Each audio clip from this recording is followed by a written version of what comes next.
Pablos Butata wins at the 9th P-Pop Music Awards 2024.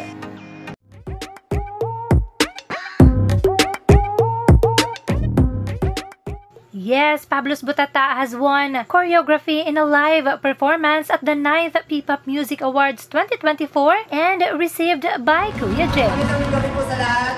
Maraming salamat sa P-Pop Music Awards. Una sa lahat, hindi ko alam kung bakit ako nandito.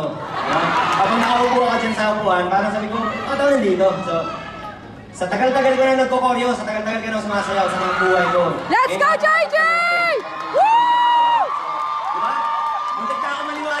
Na dancer ka lang, di ba? Wala na sinasabi nila na wala kang maabot sa pagsasayaw.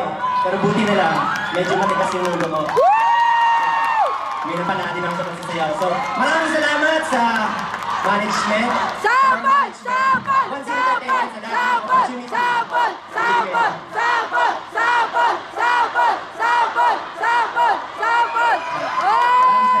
Sa W3, na laging nasa tabi ko, sa ting gumagawa ako ng sayaw.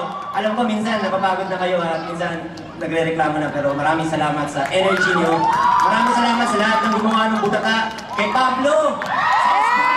Maraming salamat sa 18, sa Atop! Sa lahat ng fans dito. Maraming salamat sa inyo. Alam ko na maraming magagaling. Pero wala kami dito, wala ako dito, wala akong mga tao dito na sasampa kung wala yung mga sumusuporta dyan. Maraming salamat sa inyo.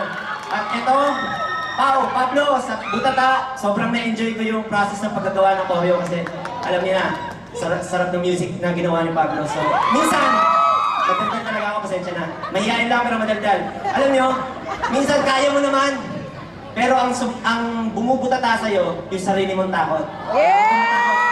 Maraming salamat sa Diyos na nagbibigay sa atin, sa ating lahat ng biyayang ito. God bless you all. Thank you.